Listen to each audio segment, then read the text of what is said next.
Assalomu alaykum, hurmatli qadri baland zamondoshlarim. Bormisiz, omonmisiz, sog' salomatmisiz? Mana bugun 30-iyun 2026-yil 2-kun, haftaning seshanba kuni. Bugungi yayında yana sizlar bilan dorisiz davolash to'g'risida mavzularimizni olib boryapmiz. Efirda Kozboy Rozmetov. Sizlarga sog'lik, omonlik tilagan holda bugungi yayınimizni boshlaymiz. Azizlar, sizlarga men qo'yib borayotgan videoroliklar manzur bo'layotgan bo'lsa, agar qiyin bo'lmasa, bir dona like bosib kanalimga obuna bo'lib qo'yishingizni so'rayman. Marhamat, bugungi mavzuni boshlaymiz. Eshiting. Bo'g'imlar mashqi, tanani kontaktsiz mashq qildirish. Bo'g'imlar mashqi xayolan nafas olish, yoshlik timsolini yaratish, hissiyotlarni mashq qildirish, kechirish, qo'l va oyoqlar bo'ylab sezgilarni siljitish,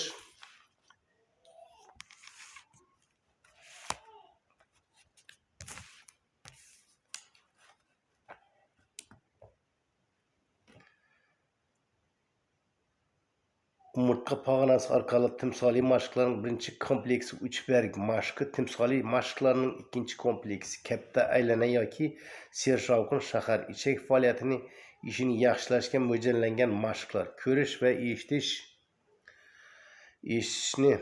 yaxshilash qobiliyatini yaxshilash ustida ishlash 2 marta kontaktsiz ginekologik automassaj ko'rsatkichlari bo'yicha. Bugunga kelib siz azizlar, sizning sog'lig'ingiz holatida quyidagi ijobiy ko'rsatkichlar ro'y beradi. Uyqu chuqur, mustahkam, ishtaha yaxshi yoki juda ham ajoyib. Kayfiyat, o'zingizni his qilish holatingiz kundan kunga yaxshilanyapti. Ichak faoliyati yaxshilanadi yoki me'yoriga kela boshladi. Ko'rish, eshitish sezilarli o'sish, nosog'lom a'zolarning faoliyati tiklanmoqda. Ehtimol bir oz og'ir qo'zg'alib olgandan keyin chandiq yo'qola boshladi. Butun tanangizda, vujudingizda, ayniqsa muammoli qismlarning sog'lig'i, umumiy holati yaxshilana boshladi. Hissiyotlarni mashq qildirish qalb muvozanatini hosil qilishga va asab tizimining elastikligini tiklashga, kechirish mashqi yordamida qalbning toshqonlardan, g'ubonlardan xalos bo'lishidan yordam berishga yo'naltirilgan biz nima uchun hissiyotlarni mashq qildiramiz? Bölümü 8-saboq. Bo'g'imlar mashqi xayolan nafas olish, asosan chandiqlarni, ajinlarni yo'qotishga, shuningdek yoshlikka qaytish va butkul sog'ayib ketishga urg'u beramiz.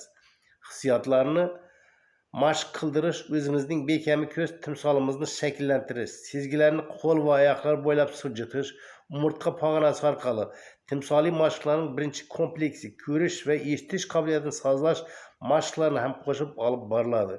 Uchberg mashqi va katta aylana ko'rish va eshitish qobiliyatini yaxshilash ustida ishlash sinov imtihoni yuzni yoshartirish. 4-saboq. Bo'g'imlar mashqi xayolan nafas olish, hissiyotlarni mashq qildirish, o'zining bekami ko'z timsoliy qiyofasiga butkul singib ketish. Timsoliy mashqlarning birinchi kompleksi yoshlik va mukammallik timsolda bajariladi.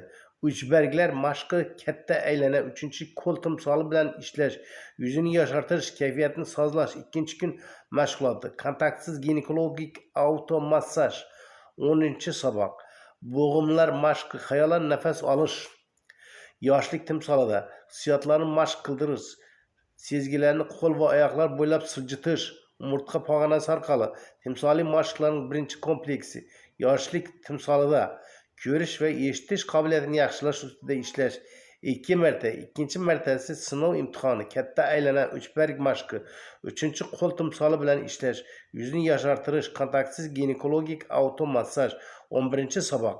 Bo'g'imlar mashqi xayolan nafas olish, hissiyotlarni mashq qildirish, timsoliy mashqlari birinchi kompleks yoshlik timsolida ko'rish va eshitish qobiliyatini yaxshilash ustida ishlash, zarurat bo'lganda katta aylana, uchberg mashqi, 2-kompleks. 12-saboq. Bo'g'imlar mashqi xayolan nafas olish, hissiyotlarni mashq qildirish, sezgilar bilan ishlash, issiqlik plus jimirlash, sovuqlik plus jimirlash, Uchinchi qo'l timsoli bilan ishlash, xohish bo'yicha yuzni yoshartirish bo'yicha kompleks mashqlar kelgusida amalga oshiriladigan ishlarning rejasi. Hurmatli video tomoshabinlari, o'ylashimizcha ushbu kitobda taklif etilgan o'zini davolash uslubi bo'yicha shug'ullanib yaxshi natijalarni qo'lga kiritdingiz va ushbu uslubning samaradorligiga amin bo'ldingiz. Agar siz o'zini davolash uslubining to'liq kursini o'tasangiz, natijalaringiz yanada yuqori bo'ladi. Ushbu kitobning yakuniy qismida hech qanday dori-darmonlar qo'llamay turib ham o'zingizni ko'rish va eshitish qobiliyatingizni yaxshilashingiz mumkinligi haqida yo'riqnoma berilgan. Aziz xonimlar esa ko'plab ginekologik xastaliklarni bartaraf etishga yordam beradigan, vujudning ruhiy holatiga ijobiy ta'sir etib, yoshartiruvchi kontaktsiz ginekologik automassaj amaliyotini to'liq o'zlashtirib olishlari mumkin. O'z tanangizni boshqarishni o'rganib olgach, vujudingizning o'zini o'zi tiklashga malakasining egallaganingizdan so'ng siz bo'lg'usi hukmronlar uchun qonunlar kitobidan olingan mashqlarni o'rganishga kirishsangiz ham bo'ladi, azizlar. Ushbu kitobda bizgacha yashab o'tgan sharq donishmandlarining falsafiy g'oyalarining yutuqlari jamlangan, jism va ruhiyatni mustahkamlash bilan bog'liq amaliy tavsiyalar berilgan. Ushbu mashqlar juda tor doiradagilar uchun, asl donishmandlik muhri bosilgan insonlarga mo'ljallangan. Bu kabi tanlangan insonlar sirasiga qo'shilish uchun siz ham hurmatli kitobxon noyob imkoniyatga ega bo'ldingiz. Tanani kontaktsiz mashq qildirish, shu yerda va shu damda yashash, o'tmishingga osilmasdan, ertangi kunga tavakkal qilmasdan o'zingni aynan shu bugun namoyish eta bilish demakdir. Hozirda yashash esa o'z qobiliyatingni har soniyada ro'yobga chiqarish bilan shug'ullanish, vaziyatidan unumli foydalanish, muammoli hayotiy vaziyatlarni iloji boricha kamroq yo'qotishlar bilan bartaraf etish demakdir.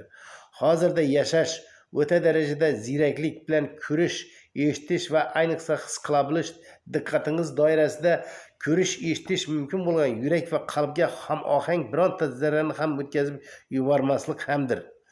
Ko'rish, eshitish qobiliyatini zaiflashgan past tonusdagi ehtirosga ega odamning sezgisi sustlashib, har narsada va har doim hayot jarayonining ortida sustiraladi. Axir ko'rish va eshitish qobiliyatimiz bizni mumkin bo'lgan xavf-xatarlardan yoki tahdidlardan ogoh qilib, qarovullik vazifasini o'taydi. Odamning sezgi a'zolarini qancha foizga siqilgan bo'lsa, u tevarak atrofidagi vaziyat haqida shuncha darajada kam ma'lumotga ega bo'ladi va tashqi dunyodan shuncha foizga himoya olmay qoladi. Odamlar o'rtasidagi munosabatlarning his tuyg'usi haqida gapiradigan bo'lsak, bu sohadagi tadqiqotlar allaqachon shuni isbotladiki, bu bizning ego, intim zaruratlarimizning qoniqtirilish darajasiga bog'liq ekan. O'z-o'zidan xulosa kelib chiqadi. Jismimizning barcha a'zolari ularni bekami ko'st holatda saqlashga loyiq. Biz siz bilan ularni erkalashga va asrab-avaylashga, bu a'zolarning zaiflashgan faoliyatini maxsus mashqlar yordamida yoki tananing kontaktsiz mashq qildirish orqali tiklashga majburmiz. Quyida aynan ana shunday mashqlar haqida so'z yuritiladi. Erkaklar o'z muammolari hamda aqlli bitta so'z aytib o'tilmagan bir paytda xonimlarga juda ko'p e'tibor qaratilayotgani borasida shikoyat qilishlari mumkin. Sizlarni tinchlantirish uchun, hurmatli erkaklar, izoh berib o'taman. Norbekov mashg'ulotlari kitobida erkaklarning jinsiy quvvatini ko'p bora kuchaytirishga yordam beradigan qanday Xitoy texnikasi haqida batafsil ma'lumot berilgan. Uni qo'llash jarayonida yoshlik va salomatlik timsoli haqida hozir qilishni hamda oldingizga qo'yilgan maqsad haqida ham unutmang. Ko'rish va eshitish qobiliyatining yaxshilash ustida ishlash.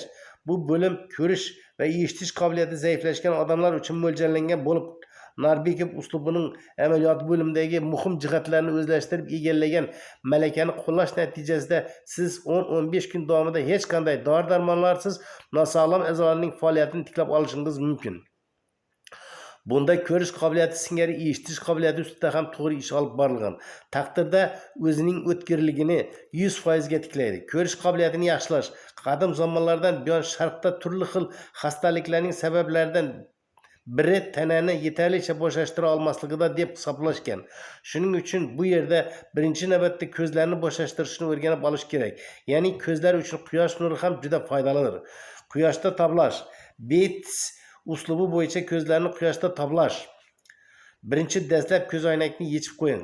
Qalin soyali joyning chegarasida turing. Ehtimol bu uyning burchagi, ochiq turgan eshik yoki deraza yonboshi bo'lishi ham mumkin. Nur bilan soyaning kesishgan joyida turing. Yuzingizni yarim soya, yarim quyoshda bo'lsin. Endi ko'zlaringizni yuming. Chuqur nafas olib boshni aylantira boshlang. Boshingiz bir tomondan ikkinchi tomonga shunday burilsinki, yumilgan ko'zlaringiz goh soyada, goh quyoshda qolsin. Yorug'likdan qorong'ilikka, yorug'likdan qorong'ilikka bosh bu paytda yetarlicha yuqoriga ko'tarilgan bo'lishi kerak. Ana shunda quyosh to'g'ri qosh ostiga yoki yumilgan ko'zning qovoqlari ustiga tushadi. Bosh burilayotganda xayolan quyosh keladi, quyosh g'oyib bo'ladi degan so'zlarni takrorlang. Bu burilish harakatlarini ko'zlar quyosh nuridan og'rib, seskanishidan to'xtamaguncha davom ettiring.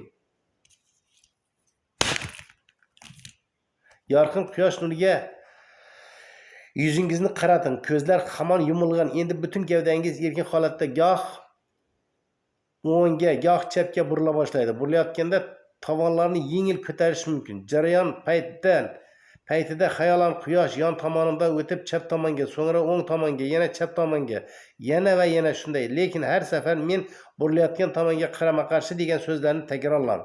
Quyoshda tablanış paytida nima haqida o'ylayotganingizda juda muhim. Shu tariqa burilayotganingizda yopiq qovoqlar ostidagi ko'zlaringizni quyoshga qapishib qolmasligini oldini olasiz. Quyosh o'zini sezdirmay lip yetib o'tib ketsin. 3-qovoqlaringiz quyosh nuridan pirpiramay, qisilmay qo'ygach, burilishlar paytida o'zini juda yaxshi his qila boshlagandan keyin bitta ko'zingizni kaftingiz bilan shunday bekitingki, ularning orasidan bir oz bo'lsa ham quyosh nuri sizib kirmasin. Kaftingizni ko'zlar ustiga shunday joylashtiringki, kaftingiz ostida ko'zlaringiz bemalol yumib ochish mumkin bo'lsin. Endi burilish harakatini boshlang. Kaft bilan bekitilmagan ikkinchi ko'z nigohi oyoq ostidagi yerning u yog'idan bu yog'iga sirg'alib harakatlanadi. Bu paytda ko'zlar to'xtovsiz yumib ochilib turiladi. Endi bosh va tirsaklarni yuqoriga ko'tarib u yoqdan bu yoqqa tez-tez buriling va quyoshga tik qaragancha ko'zlarni tez-tez yumib ochishda davom eting.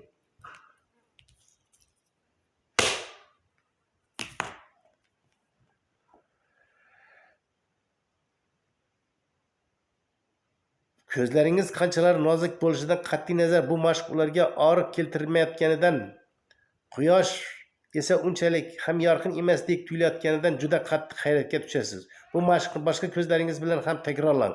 Bu nihoyatda bu mashqni ikkala ko'zingiz bilan birgalikda bajaring va buraluvchi harakatlarni ko'zlarni yumib quyoshga tik qaratgancha amalga oshiring. Shu bilan quyosh bilan bajaradigan mashqlaringiz o'z nihoyasiga yetdi. Siz ko'z oldingiz quyoshdan turli xildagi dog'lar, chiziqlar, punktirlar bilan g'ij-g'ij to'lib qolganini payqaysiz. Shu sababli soyaga o'tib palmning mashqini har doimgidan ko'ra 2 barobar uzoq bajaring. 2-palming. Ko'zlaringiz charchaganini his qildingiz. Ularning kaftingiz bilan shunday bekitingki, kaftlar orasidagi yorug'lik tushmasin. Kaftingiz qovoq va kipriklarga tegmasin. Ko'zlar yumilgan, tana bo'shashgan holatda bo'lsin. Xayolan qop-qora baxmal singari chegarasiz mutlaq qorong'ulikni tasavvur qiling. Ushbu holatda odatda quyoshda tablanadigan vaqtingizda 2 barobar uzoqroq muddat qoling. Eshitish qobiliyati ustida ishlaganingizda ham bu qoidaga amal qiling.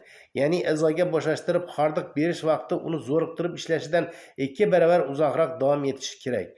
Palming quyoshli tablanish davrida 2-3 marta qo'llash tavsiya etiladi. Asta-sekin ko'zlaringiz tog'da chang'i uchayotganda ko'l dengiz qirog'idagi ko'zni qamashtiruvchi yorug'likni, ton yonborilarda yastanib yotgan oppoq qorlar chiraqlashini, sahrodagi qumlarni yarqirab torlanayotgan quyosh nurlarini qayilmaqom qabul qilishga ko'nikadi. Endi to'g'rida kelayotgan mashina faralari sizning ko'zingizni qamashtirmaydi va nihoyat shovqin-suronli shaharning go'zalligidan eliminatsiya orqali barhamand bo'lishingiz mumkin bo'ladi. Sizni ilgari bevosita qilgan asabiylashtirgan vaziyatlarni endi xotirjam va o'zingizga nisbatan ishonch bilan qabul qilasiz. Har qanday kuchli yorug'likni qabul qilishga imkon beradigan mana bu qulaylikning o'zi ko'z to'rpardasidagi ko'rish asab tolalarini bo'shashtirish bilan shug'ullanishingizga arziydi. To'qimalardan qon aylanishi yaxshilanadi, modda almashuvi faollashadi, sog'ayish jarayoni yuz beradi. Solyarizatsiya ko'zlari sog'lom bo'lsa ham uni yanada chiniqtirib mustahkamlaydi. Xasta bo'lsa davolaydi. Mashq qilingan ko'zlarning to'r pardasi pushti rang quvvatga to'la quyoshdan bekinib yuradigan ko'zning to'r pardasiga so'ngan jonsiz ko'rinishga ham ega bo'ladi. Aynan quyosh bizning nigohimizga yorqinlik va jonlilik bag'ishlashi haqida aytib o'tish shart emas. Endi ko'z ko'rishning yo'qotilgan o'tkirligini tiklovchi asosiy mashqlarga o'tamiz. Ko'p hollarda ular ajoyib natijalar beradi. Yaqin va uzoq ish jarayoni uchun ko'p narsa shart emas. Ammo pochta markazi yoki 3x3 santimetrlik kattalikdagi iloji boricha yashil tusda qandaydir rasm, deraza va tashqarida uning ro'parasidagi qimirlamaydigan birorta obyekt, uymi, daraxtmi, qarash yoqimli bo'lgan biror bir joy. Biz ko'z gavharini mashq qilishga kirishamiz. Moslashish apparatimiz qotib qolgan. O'z qalbimizdan zo'r natija bo'lishiga ishonch hosil qilishning g'alabaga hozirlang. Shunday qilib rasm deraza oynasiga yopishtirilgan. Mana u ro'parangizda 20-23 sm masofada, lekin ko'z sathidan bir oz pastda. Unga 3-5 sekund qaraymiz. So'ngra 3-5 sekund uzoqqa to'g'ridagi sevimli bo'lgan obyektga, keyin yana rasmga va yana obyektga xotirjamlik bilan ko'zlarni zo'riqtirmay, tirishtirmasdan qaraymiz. Biz hech qayerga shoshilmayapmiz va ikir-chikirlarni tushunib yetishga harakat qilyapmiz. Biz shunchaki qarayapmiz. Nigohlarimizni yaqin masofadan uzoqdagi obyektga ko'chiramiz. Bu mashqni har kuni 10 daqiqa davomida toki ko'rish qobiliyatimiz to'liq tiklanmaguncha bajaramiz. Boshlang'ich muvaffaqiyatlar ancha kamtarin bo'lsa, bu fojia emas. Asosiysi har bitta qadamingizni yaxshilash tomonga bo'lgan har bir mikroskopik siljishni eslab qoling. Bu lahzadagi o'z holatingizni xotirada qayd etib, shu bilan birga albatta o'zingizni maqtab qo'ying va ustingizda ishlayotganingiz uchun ichki minnatdorchilik hissini tuying. Shuning bilan azizlar, bugungi mavzuyimiz o'z nihoyasiga yetdi. Sizlarga sog'lik, omonlik tilagan holda xayrlashamiz. Ertaga ko'rishguncha sog' omon bo'linglar, aziz do'stlarim, aziz zamondoshlarim. O'zingiz tanangizni qayg'uring. O'z sog'ligingiz haqida o'zingiz o'ylang. Azizlarim, sog' omon bo'ling. Ertaga ko'rishguncha xayr.